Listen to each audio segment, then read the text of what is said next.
Hours after the storm was over and the wind died down, the mayor of Bridgeport was already hammering UI for not doing enough to get the power back on in his city. And as you just heard, UI answered back. News 8's Allie Reed has more.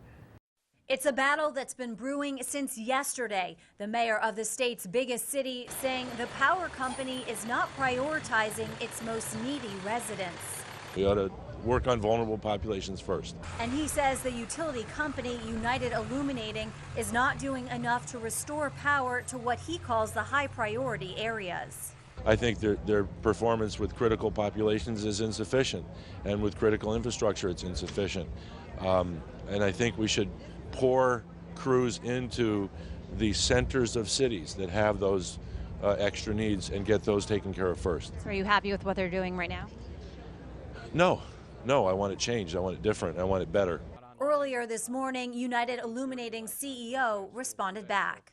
I think we've done a very good job, and we have 17 towns we have to work in, so we spread the resources. We gave a tree crew, a line crew to each town, and then our other resources have been working on the priorities that each town gave us. So we're going through that whole list. So we spread it out pretty well. Bridgeport's a big city, obviously the largest in the state, so they're getting resources just like all the others. So we show no prejudice for any town.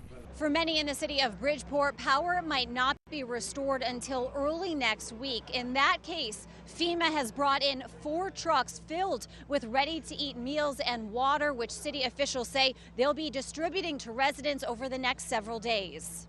As of early this afternoon, officials said 25,000 city residents remained in the dark. If you need any assistance, contact the number you see up on your TV screen. But in that event, it does go prolonged. We have enough rations for folks that we're able to at least go out there and at least provide them something to eat and some water.